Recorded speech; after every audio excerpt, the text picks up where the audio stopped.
નવનીત બાલથિયા પર હુમલાના કેસમાં અંતે એસઆઈટીએ જયરાજ આહિરની ધરપકડ કરી અને તપાસ હાથ ધરી। આ કાર્યવાહી પછી ભાવનગરમાં કોળી સમાજનું સન્માન સંમેલન યોજાયું, પરંતુ આ સંમેલન ક્યાંક એક તરફી જતું રહ્યું છે, કારણ કે જે લોકોએ નવનીતને ન્યાય અપાવવામાં મહત્વપૂર્ણ ભૂમિકા ભજવી, હવે તે જ લોકોને સંમેલનનું આમંત્રણ નથી। ત્યારે ન્યાયની લડત લડનારા કેમ ભૂલાયા, આવું જાણીએ।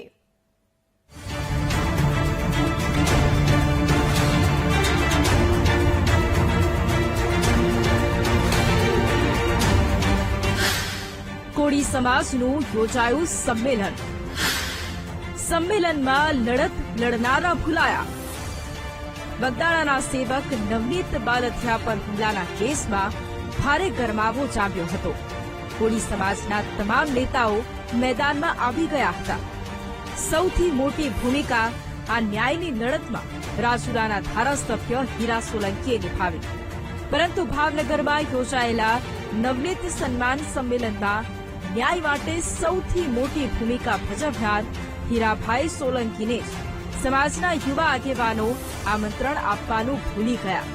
આટલું મોટું આયોજન કરાયું છતાં હીરા સોલંકીને ખબર સુદ્ધા નથી, આવો ખુદ તેઓ કહે છે। જ્યારે સમાજના યુવા નેતાઓ બધા સાથે ટેલિફોનિક વાત કર્યાના દાવા કરે છે।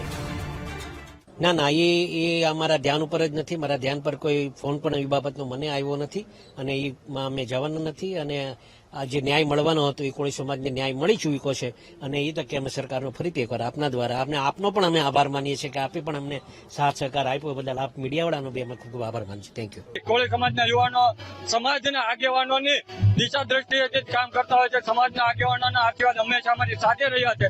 આ કાર્યક્રમમાં પણ અમારા સમાજના આગેવાનોના આશીર્વાદ સાથે છે અને અમારા બધા સાથે ટેલિફોનિક ચર્ચા પણ થયેલી હતી। સમાજના આગેવાનો નેતાઓ એવું કહી રહ્યા છે કે આ કંઈક ને કંઈક ન્યાય મળી જતો, શું કહી શકો? જે તે પોતાનું મંતવ્ય રજૂ કરતા હોય છે, પરંતુ કોળી સમાજના યુવાનોને લાગતું હોય કે અમને ન્યાય નથી મળ્યો, ત્યારે સંગઠિત થઈ શક્તિ પ્રદર્શન કરવાનો અમારો હક અને અધિકાર છે। સન્માન સંમેલન એટલે કે શક્તિ પ્રદર્શન, આ સવાલ અહીં ચોક્કસથી ઉઠી રહ્યો છે। જો કે આ શક્તિ પ્રદર્શન કેટલું આગામી દિવસોમાં સશક્ત બને છે અને નવનીત બાલથિયા હીરો બન્યો રહે છે કે હાસ્યામાં ધકેલાઈ જાય છે, તે જોવું રહ્યું। Raju Baraiya, BTV news, Bhavnagar.